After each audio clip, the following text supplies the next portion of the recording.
We were his crew, and he was the captain.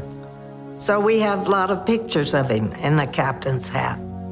I never knew what was next around the corner, but whatever it was, I was ready to go. I had to be, and I was. Life was a voyage. He was a third-generation Calgarian. He is connected to the Shouldice family, the area of town in Moness that has all the public facilities with the Shouldice name. He had a paper route, and then when he got older, he worked for Burns and Dutton, paving streets. He always worked. He always earned money. At 16, his parents said, "You're going off to university," and a friend of his had been accepted in the petroleum engineering program in Oklahoma. For some personal reason, this student couldn't go. So he went down and drove all the way and talked to them there and said, "My friend's not coming, can I get his spot?" The university said to him, "Sure, you can fill the spot, that's great, but you're gonna be having to take petroleum engineering," which is nothing he had thought about doing.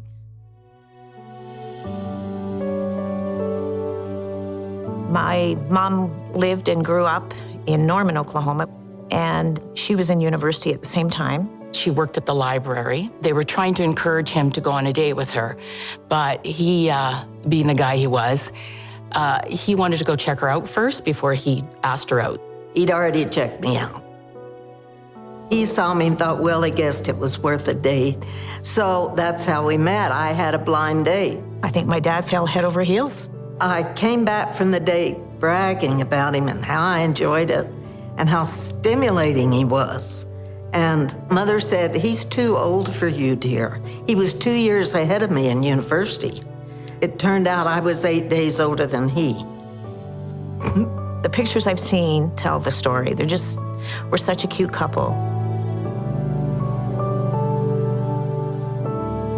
I think they dated about 9 months, and then he asked her to marry him. My dad said, "Why would you want to marry a Canadian?" She left her family that she loved and everything she knew to go with her guy all the way to Canada. As it turned out, it was a good move. He and I both wanted a large family. We ended up with 4. He wanted an active part in every one of their lives.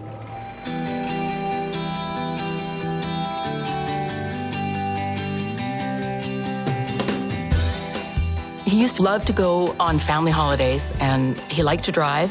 I just have this great memory of sitting behind my dad in the station wagon, and he was ahead of me.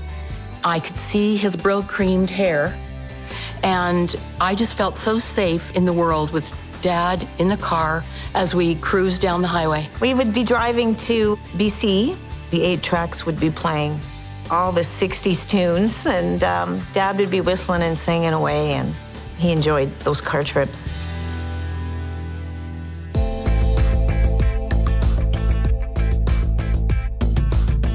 He went to work for Stanlon Oil and Gas. I believe he made $375 a month. Well, basically, we were all young engineers. We'd be involved in drilling, we'd be involved in production operations. I think he was always ambitious, and at some point he got it into his head that he wanted his own company. He came to me one day and I had a brand new baby, and he said, "This lawyer is speaking to me for NASCO in Houston, and he wants the company started up here." He was very young, but he said, "What do you think? I have to give up all the security with Amoco." And I said, "Well, do it now before they get in university or older." So he did. The thing that he's proud of is the number of people that had jobs that were paying mortgages. They were sending their kids to university. They were doing various things because of NASCO. I remember sitting in the family room watching TV, and he'd be in his chair, but he'd be on the phone, and he'd be talking business, and it was intense. He dropped a few expletives more than once, and my dad really, really cared about what he was doing. He broadened his interest more and more as the company grew until he was in 20 different countries, and we were in most of them. He dragged me along too. He really cared about every single employee and believed that together we do this, all together. Everybody is part of this.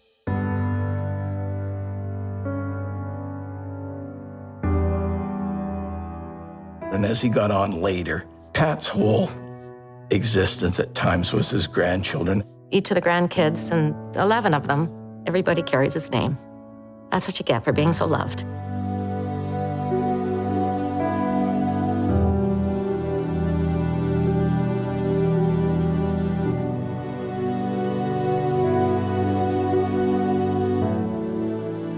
I'm not sure what his legacy will be, but we talked about this when I was visiting him at the hospital. And he said to me that nobody will ever be remembered for very long for the amount of money they make, but they'll be remembered for how they raised their family and treated family. He was very proud to be Canadian. He was proud to be Calgarian. He had a hand in starting STARS ambulance.